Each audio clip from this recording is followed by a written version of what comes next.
Yo, selamat datang di channel Warga Anime, warganya para wibu sedunia. Dan masih bersama Mr. Q di sini. Pada kesempatan kali ini, Mr. Q akan melanjutkan pembahasan alur cerita light novel Tensei Shitara Slime Dataken volume 23 part 2. Karena volume 23 ini dikabarkan menjadi volume terakhir, kalian pasti sangat penasaran bagaimana akhir dari cerita serial Tensura ini. Tapi jika kalian belum menonton volume sebelumnya, kalian bisa menontonnya terlebih dahulu di link yang tertera di deskripsi. Di sini kita akan diperlihatkan evolusi naga kehancuran Ivarats yang mengambil wujud Lucia, istri Veldanava. Dan kita juga diperlihatkan Rimuru yang telah tiba di medan perang Zuda Zania. Dan langsung saja, tanpa basa-basi lagi, mari kita mulai.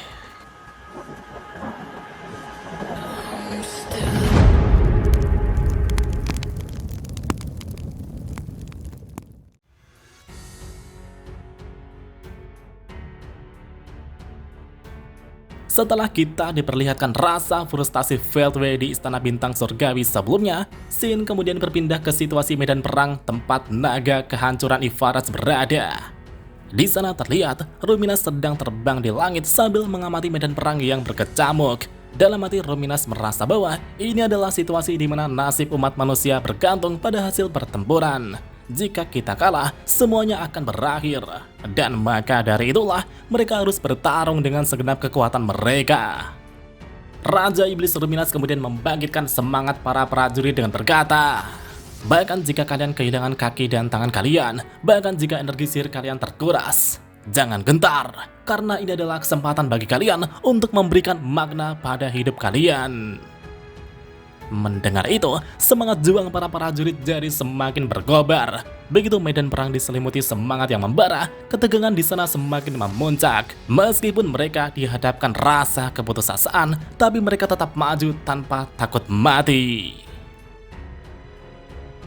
Di bagian wilayah utara, terlihat Lois, Gunter, Adalman, Gadra, dan yang lainnya sedang bertarung mati-matian melawan sosok Habataki, yaitu salah satu monster pelayan Ivarats berwujud seperti burung yang terbang melintasi dimensi. Sejujurnya, mereka dapat bertahan melawan monster seberbahaya itu adalah sebuah keajaiban. Tapi berkat Mai Furuki yang ikut bertarung, mereka akhirnya menemukan kesempatan untuk melakukan serangan balik. Sedangkan di bagian barat, Sion dan yang lainnya kini sedang bertahan menghadapi sosok Kakeashi, yaitu salah satu monster buas pelayan Ivarats yang maju melintasi kehampaan. Bahkan Sare juga terus bertahan dengan sekuat tenaga untuk mempertahankan penghalang Soji. Sare menyadari bahwa semuanya akan berakhir jika ia tumbang. Pasukan raksasa yang dipimpin oleh Daguda kini juga terus membasmi para monster kriptid yang tak terhitung jumlahnya. Sedangkan di bagian selatan, terlihat Altima yang secara luar biasa mendominasi pertarungan melawan sosok Swim, yaitu salah satu monster pelayan Ivarats berwujud seperti ikan yang berenang di antara bintang-bintang. Bahkan Ruminas yang melihat pertarungan Altima itu pun terpukau dan bergumam. Sungguh pertarungan yang luar biasa. Terus terang saja, selain Altima, para prajurit lainnya hanyalah pelengkap. Tapi meskipun begitu, mereka tetap bekerja sama dan memastikan diri mereka agar tidak menghalangi Altima. Peran yang bisa mereka mainkan sekarang hanyalah terus menghabisi para monster kriptid yang bermunculan tanpa henti. Di saat pasukan kriptid yang tak terhitung jumlahnya terus bermunculan, pasukan bantuan yang dipimpin oleh Benimaru akhirnya telah tiba. Benimaru dan pasukannya itu pun langsung melepaskan serangan demi serangan untuk membantai pasukan kriptid satu demi satu. Dengan demikian, situasi perlahan mulai berbalik. Namun di wilayah bagian timur, naga kehancuran Ivarats sama sekali tidak menunjukkan tanda-tanda pergerakan. Tetapi, keheningan itu justru terasa begitu mencekam. Bahkan Ruminas terus merasakan firasat buruk seolah-olah sesuatu yang mengerikan akan terjadi. Dan benar saja, tiba-tiba Ivarats tertawa dengan tawa jahatnya. Ruminas dan semua orang yang mendengar itu pun merinding dan merasakan esensi dari kejahatan sejati yang sebenarnya. Bukan tentang baik atau jahatnya Ivarats, tapi invasi ini hanyalah demi kesenangan semata. Planet ini dan bahkan dunia itu sendiri semuanya tidak ada artinya bagi Ivarats. Jika tujuan Ivarats memang untuk menghancurkan dunia, maka Luminas yang mencegahnya justru hanya membuat Ivarats semakin tertawa. Sejujurnya, terjaganya keseimbangan medan perang selama ini adalah berkat Ivarats yang belum ada pergerakan dan juga berkat sihir suci kebangkitan milik Luminas. Jika salah satu dari kedua faktor itu runtuh, maka garis depan akan segera hancur. Dan pada saat ini, Raja Gazel mendekati Luminas dan bertanya tentang apa yang harus kami lakukan. Haruskah aku mengerahkan semua pasukanku ke tempat Ivarats? Mendengar pertanyaan itu, Luminas bergumam dengan penuh pertimbangan. Karena jika pasukan Raja Gazel ditempatkan ke wilayah bagian timur, salah satu garis depan akan runtuh. Tapi jika wilayah bagian timur dibiarkan, mereka akan dibinasakan oleh Ivarats cepat atau lambat. Namun betapa mengejutkannya, sesuatu yang tidak terduga telah terjadi. Luminas kini telah melihat penampilan Ivarats yang tiba-tiba berubah menjadi sosok yang tidak asing bagi Luminas. Raja Gazel kini juga terkejut dan bertanya, kenapa Ivarats berubah menjadi sosok wanita cantik? Apa kau mengenalinya, Raja Iblis Luminas? Meskipun Luminas tidak mengenali siapa wujud wanita itu, tapi entah bagaimana, itu seolah-olah seperti versi dewasa dari Raja Iblis Milim. Sedangkan di medan perang, Masayuki adalah yang pertama kali bereaksi. Pahlawan Rudra yang tertidur dalam diri Masayuki itu pun berteriak, "Lucia!" Namun di saat yang sama, Masayuki juga bingung kenapa ia memanggil Lucia. Memangnya siapa dia? Di saat Masayuki memikirkan itu, kenangan lama Rudra tiba-tiba muncul dalam benaknya. Lucia adalah nama saudari perempuannya dahulu kala. Namun Masayuki merasa Lucia yang ada di hadapannya bukanlah Lucia yang sebenarnya, tapi Lucia yang ada di sana adalah bentuk transformasi naga kehancuran Ivarats. Dan gilanya, di saat Ivarats mengambil bentuk Lucia, ketiga pelayannya juga telah menyelesaikan transformasi mereka. Dengan evolusi ketiga pelayannya tersebut, semua orang hanya akan mengalami mimpi buruk. Bahkan Felgrin yang melihat itu pun tak mampu mengukur batas kekuatan ketiga monster pelayan Ivarats. Jadi tidak heran jika semua orang menganggap itu tak masuk akal. Akan tetapi, keanehan yang terjadi tidak berhenti sampai di situ saja. Mayat jahil yang tergeletak di tanah tiba-tiba bergerak dan menggeliat dengan menyeramkan. Sedangkan di sisi lain, sebuah keberadaan misterius yang tidak disadari siapapun menatap medan perang dari langit dan berkata, "Hahaha, istriku telah hidup kembali, putriku juga akan segera tiba, keluarga kami akan bersatu kembali. Kali ini aku tidak akan gagal lagi, jadi akan kupastikan untuk memilih dengan benar dan menyisakan mereka yang layak untuk hidup." Itu adalah sebuah deklarasi yang kejam dan belum ada satupun yang mengetahui keberadaannya.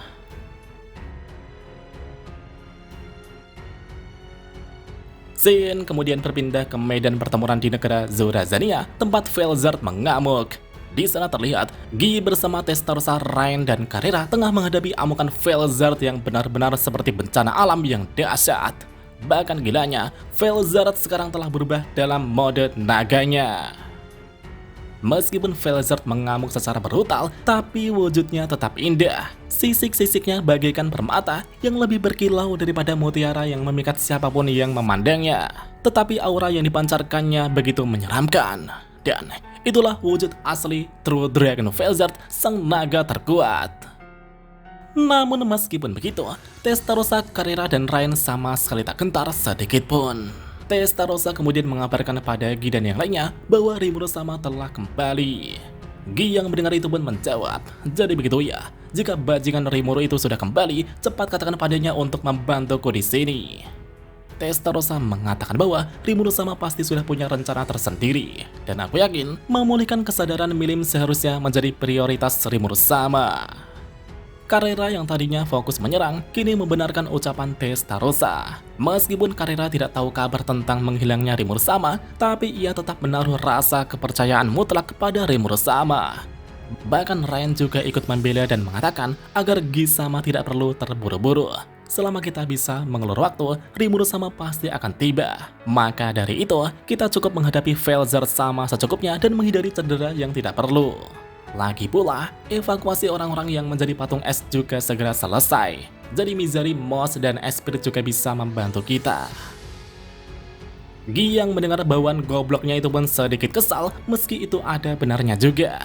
Sejujurnya, Gi ingin segera membuat Velzard sadar secepat mungkin. Tapi masalah mendasarnya adalah keadaan batin Velzard yang masih belum diketahui. Tanpa memahami kondisi batin Velzard, sepertinya mustahil untuk menyadarkan Velzard.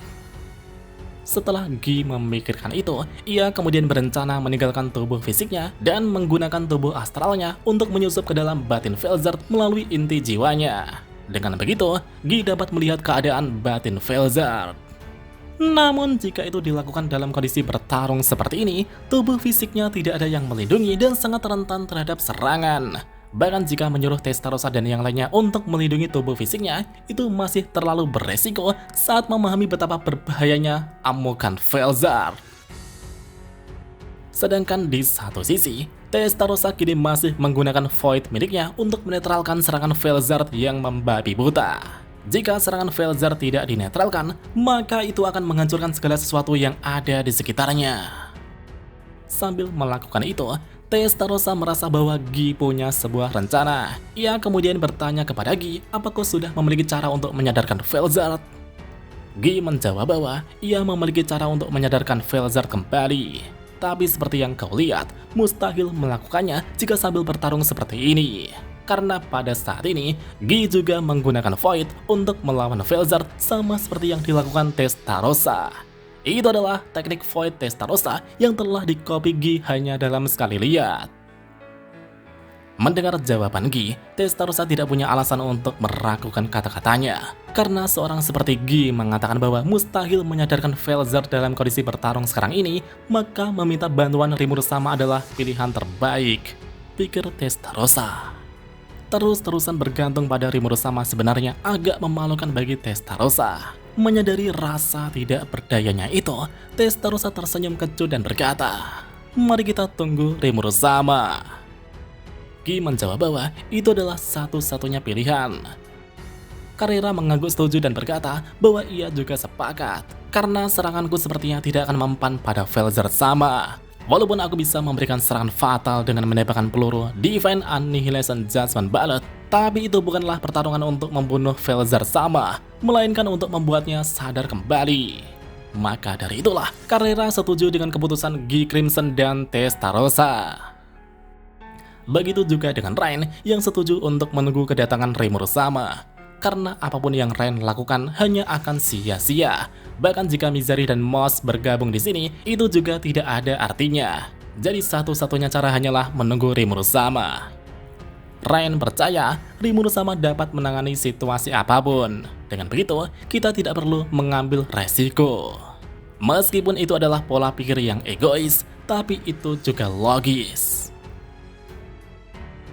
Di saat semuanya sudah sepakat, tak lama kemudian, tiba-tiba terdengar suara yang tak asing bagi mereka semua.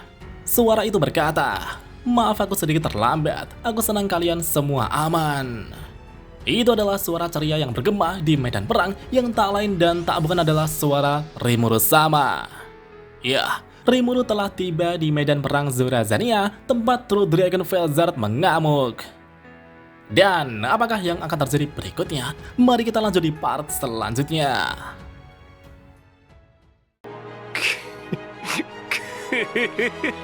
久しぶりの現世です。せいぜい楽しむとしましょうか。